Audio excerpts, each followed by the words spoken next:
For this method of icing your cookies, you're gonna need water, royal icing, a bowl, your cookies, and a silicone brush. And it's sort of like the dipping method, but you're basically going to brush on the icing. And I used this method recently when I did paint your own cookies, and I needed to make them really, really fast. So I basically was able to paint and stencil 20 paint your own cookies in a matter of a few hours. So I really like this method. It's not the best for like if you want a really even surface, but the plus side of it is that your icing won't be too thick. You know how sometimes you outline and then flood and your icing is really thick? With this method, your icing will be very thin. So for those people that don't really like too much icing, this is perfect. Okay, so we're taking some icing. This is probably 4 tablespoons, enough for 4 cookies. And then we're going to thin it out to about 5 to 10 second consistency.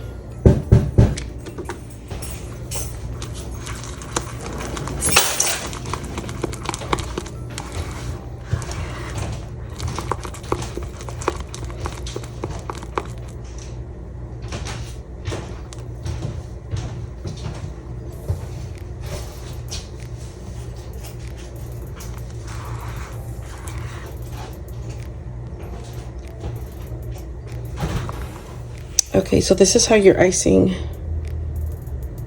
should look.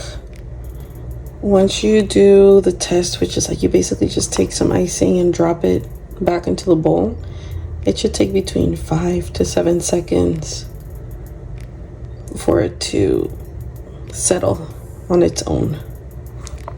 Okay, for this method, your cookies need to be sort of flat. They can't be like those cookies that you kind of like use the last bit of dough to patch up. So they have to be somewhat flat. And you're basically going to take your brush, dip it in, and then you're going to paint your cookie. If you see that it's too thick, you can go back and add some water. That's not a problem.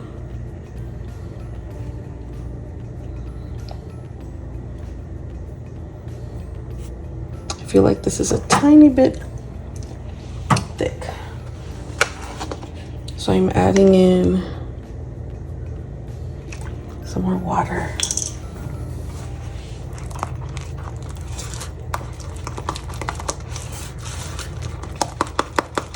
Okay, here we go.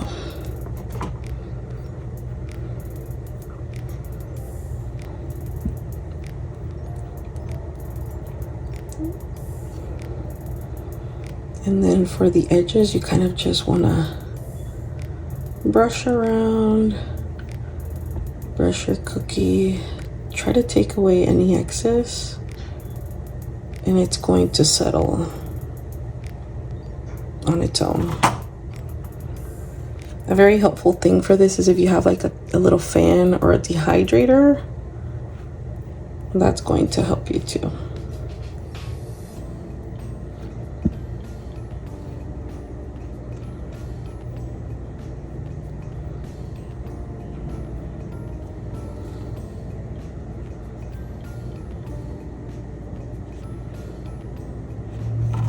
So once I finish with these, I'm going to place them into my dehydrator so they can finish drying.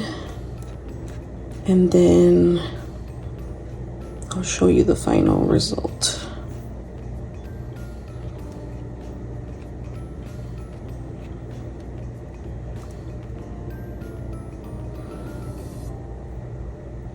I'm gonna make sure you kind of like distribute the icing evenly.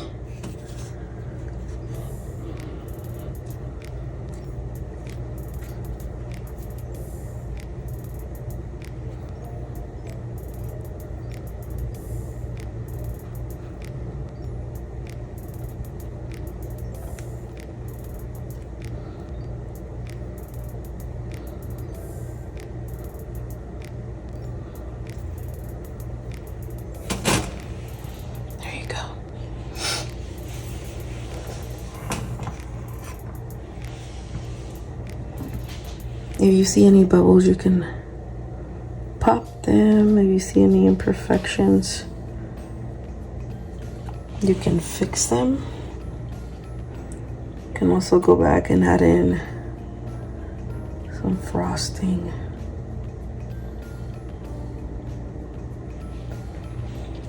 And then once these are dry, I'm gonna come back to show you how they look. I really recommend this technique if you are in a hurry, if you are trying to crunch in a lot of cookies in a small amount of time. I went ahead and did these, and it would typically take me a few days because I usually work when my kids are at school, but I was able to complete these in a 2-hour period, which is impossible for me because simply the technique of just painting on the icing versus having to outline and then flood and then wait, that takes a long time, especially if you don't have a dehydrator. I do, but I highly recommend this also for people that don't like thick royal icing. This is an amazing technique because when you go to bite it, the royal icing itself is very thin, so you're able to taste the actual cookie versus just having all that royal icing when you're biting down. So I highly recommend this technique. Let me know if you've tried it before. Let me know if you try it and it's something new. Thank you so much for watching. Don't forget to share this with a friend. If you have any questions, leave it in the comments down below. Don't forget to give this video a like.